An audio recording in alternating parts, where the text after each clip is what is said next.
Say hi. Why do you lay like this? Why are you such a little lump?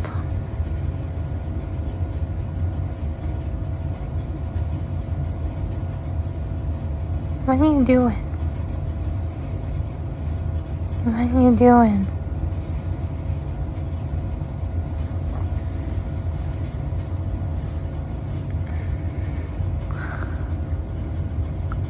Excuse me. Was that biting? Hey, you can't just bite me and then walk away. So, hi, hello, new vlog. I've filmed a number of vlogs or vlog clips or updates or what have you over the past 6 months, I think, and I just never wound up posting any of them. I don't even think I looked at them to edit them together or anything. I just probably still have them saved somewhere and never did anything with them, and it's gotten to the point where I just don't want to anymore. I probably have interesting things that I've said potentially in those vlogs that I would like to include, or books I've talked about that I would like to include, and maybe I'll go through and see if any of those clips are worth saving. But at this point, I want to start fresh because otherwise I was never going to film anything ever again. And I don't even know that I'll be uploading this. But we're trying something here. Lots of life changes since I've been gone. I'm in a new place. Hence the bookshelf in the corner and the other bookshelf in that corner and the big window that was not at my old apartment because there was no windows, no natural lighting there. It was just like a box in the ground, basically. I moved. So that was fun and not at all stressful. And I also got a new job. I'm working at the same place, but I moved up and I'm now full-time and have a lot more responsibilities, and it's kind of stressful sometimes, but good change. Because of that, not a lot going on in terms of outside things. My life has basically been work and functioning on a basic level and not much beyond that. So I've just recently started kind of having small amounts of energy to do things. I haven't spent every single second that I'm not at work watching Dawson's Creek or Criminal Minds. So that's positive, I think. I still watch a lot of that, but it's not literally all the time that I'm not at work. So step in the right direction, I think. It's nice to be here. I finally have my apartment kind of set up. Not completely done, but it looks like I've unpacked and someone's living here, I say as I look at the stack of 3 boxes over there. That's intentional. But it's mostly done and mostly set up, so I'm not feeling the stress of unpacking anymore, constantly having to do things here to get it set up. But I feel like I'm living here now as opposed to just new place must set up at all times. And I have been reading a little bit. I just finished today, which is the first time I finished a physical book in a minute, which I think is why I'm starting vlogging right now. I have the energy that I feel maybe I can. Maybe. We'll see if this actually ever sees the light of day. But I was reading, this book took me a week and a half, 2 weeks maybe to read, and it's pretty short. It's less than 300 pages and less than 250 pages of actual book that aren't just notes. But The Rape of Nan King by Chang, which is a nonfiction book about the rape of Nanking. World War II, when Japan invaded China, they destroyed Nanking, or Nanjing, I think was what it was called by the Chinese. But yeah, they just utterly destroyed it, killed hundreds of thousands of people, most of them, civilians, tortured people, mass rapes, mass killings, mass everything. It was horrific. So I read this book. I had heard of this before, but I didn't know anything about it. So reading this book was definitely an eye-opener in that regard. Really interesting, really well done, just a really good introduction to the subject, but painfully graphic. to the extent that like even I was like kind of uncomfortable, which I mean is the point, you know, like you should be uncomfortable reading something like this, but it was a lot, so there's that. But it was interesting. It was one of those books I'm glad I read it, and like I feel good about reading it, and I didn't feel like I was just forcing myself through something, which is kind of what I've been feeling like reading lately, even like things that were good. It was just like, this is the first time in a while I felt like I was reading something because I wanted to read it, and I definitely took my time reading it, because it's, you know, I think it's like 230 pages of actual book. It took me a minute to read, but I don't know. I did really like it. I gave it 4 stars, and I wrote a review on Goodreads for it, which is the first time I've done that in a while. I'm trying not to have plans at this moment, just trying to like exist. But yeah, I figured I would film a little update, see if maybe this goes anywhere, because ideally I would like to get back on BookTube and like do things there, because it was fun and it made me really happy. And I don't know, small steps. Maybe filming something is a small step anyway, and this was a really good book, so I recommend you read it if it sounds potentially interesting to you. Come on. Oh my god. You silly. There you go. Are you gonna stay in my lap while I film? No, you're gonna leave as soon as you eat the treat, aren't you? Yeah? The treats are all gone. Do you stay or do you go? I did start filming to do something other than show off how cute Memmy is. She's so greedy. She knows her bag of treats is over there, and like, those are the good treats. I started reading another book, actually 2, but I'm not very far into the other one. The Other Daughter by Lisa Gardner. I've read Lisa Gardner a lot. I've talked about her a fair amount on this channel. She's a thriller author. She's kind of one of those like book-a-year thriller authors. She writes cop thrillers. Fairly standard. She's okay. I probably wouldn't like heavily recommend her unless you're just already super into cop thrillers. I like cop thrillers. She writes decent ones usually. I would say her books tend towards like mediocre for me, but I tend to actively dislike most thrillers, especially cop thrillers. I just think they're like actively bad. So mediocre is like pretty solid for me. I'm just kind of critical when it comes to thrillers. But yeah, she's usually pretty mediocre. Sometimes she's good, sometimes she's less. This book is not very good. It's very melodramatic, and all thrillers are melodramatic to a degree, you know, like they have to be because they're thrillers. Where would the thrill be if there wasn't any sort of melodrama? But like, there's melodrama, and then there's kind of the 28th year of a long-running soap opera where you're on to the long-lost triplet to replace the fake death of whoever. Like, this book's kind of a lot. And it's written weird. Like, usually with Lisa Gardner, I did not mean to drop my bookmark. Usually with Lisa Gardner, I feel like one of the strengths she has is that her books are like compulsively readable, and that I don't notice her writing style like at all when I'm reading. It's just kind of like there, and I don't think about it. I'm only thinking about the story, which like the story may not be like the most amazing story, but it's solid enough. And I don't like, I'm not blown away by her writing style, but I'm trying to phrase this in the way that I mean it as a compliment.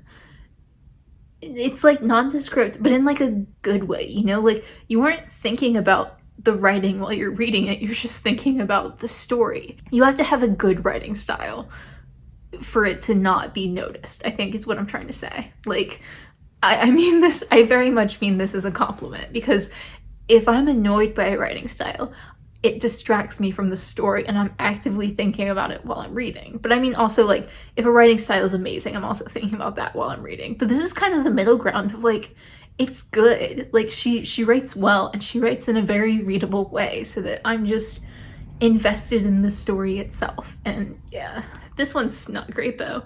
And like, her writing style isn't like that here. It's very like fragmented and weird and like very like jumbled kind of, but not in like an artsy way, just in a like, this book needed a few more rewrites. It feels like I don't know. It's one of her earlier books, I think. It's from the 90s. What year was this published? I don't even remember. I think I checked. It's 99. This might actually be her second book. So honestly, I'm not super mad about that. I think she's gotten way better. I think I read her first book, if The Perfect Husband is her first book. I may have read that. I don't remember. Actually, I don't think I've read The Perfect Husband yet, so this makes me concerned for that. Because I'm kind of going through and reading all her books, but like this one, I don't like her writing in it. And the story is like so melodramatic, and it almost reads more like romantic suspense than straight thriller, because there's definitely like a love interest thing going on with the main character, who may or may not be the daughter of a serial killer, and this FBI agent who was undercover for like 100 pages and then was abruptly not undercover because they were getting shot at. And I don't know, I'm like almost halfway through, and it's weird. But it's also like a thriller, and I like thrillers because even when I'm not loving it, unless it's like a truly terrible book, which this like definitely isn't, I'm invested because it's like such a cheap way to get invested. But I'm still invested in the story. Like I still want to know, like, is she the daughter of a serial killer? Why did someone shoot at her? Who's trying to cover this up? Who murdered and beheaded a 4-year-old in Texas 25 years ago? Like, it's such like a cheap ploy. And I mean, if it was really like horrible, I suppose I could DNF it and just check, but like it's not. Like it's fine. I'll probably give it 2 stars, you know, but like I'm just, yeah, figured I'd update. It's fine, I think, but it's definitely one of her less good books. Maybe my least favorite of her books. Oops. My least favorite of her books, apart from the one that had the spiders that I couldn't read. But if it's her second book, like, it's kind of hard to be mad about that, because you can see how much she's improved as a writer, like just in like her writing style itself. But yeah, I figured I'd update, talk about this a bit. I'll probably edit this down because I rambled a lot about nothing. And Mimi is still sitting here beside me, which is surprising. I thought she would leave as soon as her treats were gone. Let's tilt. Say hello, Mimi. You're so cute. Mimi, be the star that you are. Here with another update for y'all. I've actually been reading pretty consistently. Like, not super quickly. Kind of like it's been a decent amount of time on each book, but I'm reading every day now, which I wasn't even reading every week for like a few months there. But yeah, I have been more in the mood to read, and I have been using energy towards reading instead of just watching mind-numbing TV in order to fill the time between shifts. I finished Sarah's Key by Tatiana de Rosnay. This is a World War II historical fiction book that's set half during World War II, half during present day in France, when on the day where a bunch of Jews in Paris were rounded up. It said the day, but it said it in French, and I know nothing about the French language, so I'm not even gonna try to like pronounce it. There's no point. But it was about a woman who was looking into the past of her family in her apartment that she was living in France. And she kind of discovered that her family moved in right after a Jewish family was kicked out. And she decided to find out what happened to the family and to the girl who might have survived. And it was really interesting. Good book. Like, definitely a really worthwhile book to read. Like, it was enjoyable. Like, really hard. And, like, it was a lot to get through. But, like, kind of comforting in a way, just like one of those books that's just like nice to read. I gave it 3 stars. I don't think it was like particularly standout. Like, it was really good, but just one of those books that is not gonna stay with me, you know? Like, I read it and it was good. I really enjoyed the reading process, but now that it's over, it's kind of like I can feel my mind moving on like an hour after I'd finished the book. Like, there's not tons of staying power here. It's just like, it was a good story with good characters and good like things going on, but there were aspects of it that just felt like just a tiny bit flat for me, and the chapters were really short, which I always hate. But it was good. Like, I would definitely recommend it if you like World War II historical fiction. And so that was good.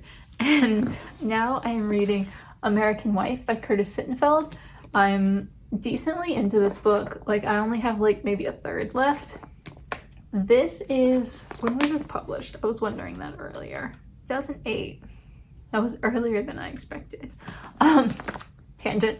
This is about an American first lady and basically just her entire life. It starts with her as a child, and as she grows up and gets married and her husband gets into politics and then he becomes president, so on and so forth. And it's just like a character study of this woman and what it's like to live her life. I love this book. This book is so wonderful so far. The only thing I'm kind of struggling with is not like the actual writing of the book itself. It's just that this book is loosely inspired on Laura Bush. And it's close enough to Laura Bush and George Bush and the whole family that I can't ever distance myself from them. Like, as I'm reading this book, I'm thinking about Laura Bush and I'm thinking about George Bush, and not in like a, but it's like also she's taken a lot of liberties, and she says that at the beginning. She's like, this is not intended to be, you know, a biography of Laura Bush. This is like a fictional novel. She's like, you'll probably recognize them, but this is not supposed to be them. Like, this is me taking her life, basically. Like, she read the Wikipedia page and sort of like that inspired a novel, essentially. Like, that's not what she said, but that's how it vibes, you know? Like, she read a summary and filled in all the details and motivations of her own. That kind of makes me uncomfortable. Like, it's just the essence of that. Like, if someone did that on my life, it would make me really, really uncomfortable, and I would hate that. And like, it just makes me feel kind of bad for Laura Bush in a way. Like, this isn't her, but it's still just like, you can tell it's based on her. Like, there are too many similarities for me to just stop thinking about Laura and George Bush. And I would like to, because I really enjoy this book. I really like the characters. I think the writing is wonderful. I think the storytelling is wonderful. It's so slow and just drawn out and just very detailed into their lives and their motivations and who they are as people. And I'm just enjoying it so much. But then it's just, I wish I wasn't thinking about real people while reading this book. I don't want to think about real people because they are far enough from the characters that like the characters are not them, but they're close enough at the same time that like they are a little bit them. And it just, I get a little bit uncomfortable reading it because of that, especially because like there are a fair amount of graphic sex scenes in this, and it's like, I don't want to be thinking about George Bush going down on Laura Bush. And I can't help but think about that when this book is kind of loosely based on them, and there are enough similarities that like it makes me uncomfortable to read. And I hate that because like I do just like, this is kind of like the perfect book for me. Like, this is the kind of book I enjoy, this very like slow, drawn out character study of a person's life, and it's so fascinating and well done. And I'm definitely gonna read more from Curtis Sittenfeld because like this is lovely. And I wish I wasn't thinking about real people while reading it because it makes me so much more uncomfortable. And it's just like, it'd be so much better if they were just like fictional and like not at all based in reality. But it's hard when it's like you do recognize them, kind of. Like, you're reading this book and you just recognize little things about them, and it's like, I don't know. I wish it was like more fictional. I wish it wasn't based on Laura and George Bush, and I don't know. Like, I don't think it's the author's fault. Like, I'm not like blaming her for writing a book that was loosely inspired by real people, because she's not like trying to pass it off as real or anything, and it's not supposed to be a smear job. I think it was just like her kind of playing with a story, and like she's definitely changed it enough that like this is not them, you know? Like, this isn't just her like writing a thinly veiled biography. Like, it's not, like, it is different. And a lot of the things, it's just I keep thinking when I'm reading it, like, how much of this is real and how much of it is just straight made up. And it's like, how much of this is like based on reality or things Laura Bush has said, because like I was a child during the Bush administration, so like I remember like the big things, obviously, and I remember Bush, but I don't remember Laura very much. I don't remember much of her, so it's like I kind of skimmed her Wikipedia page early on and realized I was spoiling myself for some things, which was unfortunate. But like, I don't know. It is just like, I just wish I wasn't wondering what was real and what wasn't. I wish it was just all not real and I would like it better. That is something I'm struggling with during this book. But it's just like so good otherwise, and just, I really do love it. And it's just one of those books that I can tell this is an author I should read more from, because I do enjoy basically everything that she's doing in this book.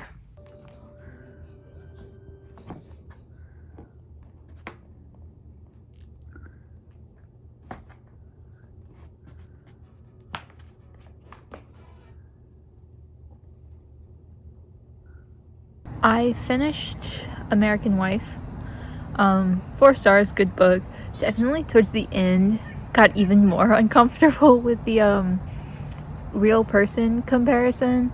Like, I don't know, it was just like, it was a lot, and it was just so blatant, and like just made me uncomfortable in that aspect, which like I don't think is an inherently bad thing that Curtis Sittenfeld did, but like, I don't know, she's definitely one of those authors I want to read again, and I don't know, I plan to read her again. She apparently has a book about Hillary Clinton novel, I think, so maybe read that one. Maybe try to find something that's not like specifically based off a real person. Hi, I'm dog sitting, in case you're like, why are you at a random house? Puppies are running around having a good time. So yeah, that was really good. Like, it was just like a really well done book. The only issue was just like that aspect made me uncomfortable, which I think is just like I'll say it's a me thing, but I think it's also something that might bother a fair number of people. It didn't ruin the book. It was just something that like I couldn't let go of like the entire time I was reading it.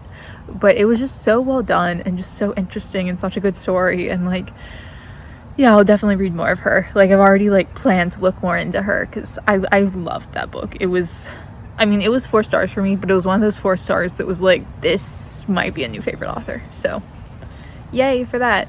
And then I started reading Killer Smile by Lisa Scottoline.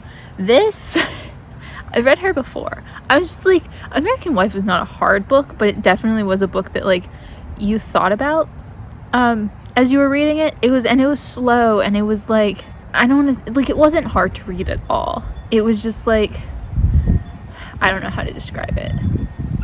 It was just slow and drawn out and really like a thinking book kind of, but not in like a literary fiction way I don't know. I wanted something easy that I wasn't gonna think during, and like I was like, let's grab like a quick thriller. So I picked up this, and I read Lisa Scottoline once before. She wrote something that I read. I don't remember. I can't really be bothered to go look and find out, but I gave it 1 star, and I was like, it's a thriller.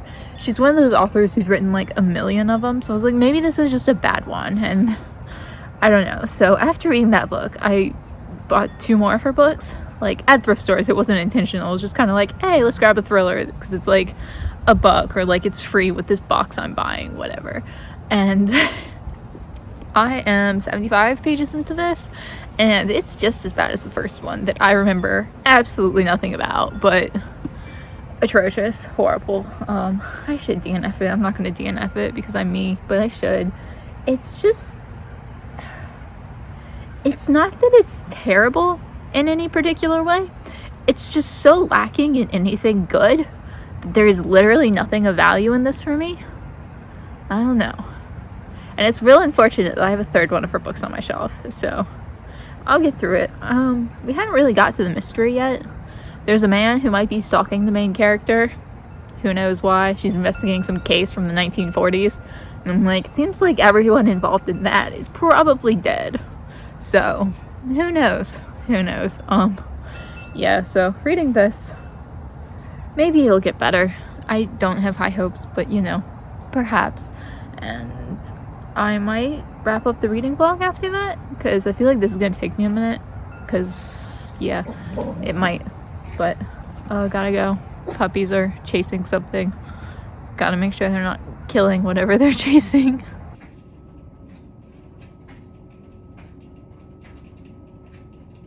I figure I should probably go ahead and wrap this vlog up. It's been about a month now. I started this like early in October, and it's now November 2nd. So even though it's been kind of slow and plodding, hello, would you like to be on camera? She's like, no. She's being such a lap kitty. She's so good. Quality's bad because I have no lights in this room, which is normally fine because I have lovely natural lighting, but it's dreary and rainy and cloudy, so there's very little light in this room. I finished Killer Smile. I don't feel like reaching for it because I have a lap cat. I gave it 1 star. I found nothing redeemable about that book. Like, it wasn't even that it was like horrible in any particular aspect. There was just literally nothing good about it, and quite a few things that were kind of bad. So 1 star. I've completely forgotten what that book was about already. And then I started reading The Lost Orphan by Stacy Halls. Editing Alex here. I just wanted to add that I'm reading an uncorrected proof of this book. So the copy I am reading is called The Lost Orphan, and you can find it as The Lost Orphan.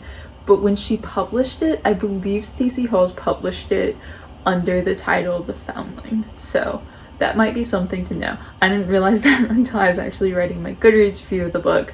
But yeah, just wanted to kind of add that in here. Do I like it? I don't know. I really liked it when I started. I thought it was really good and really interesting.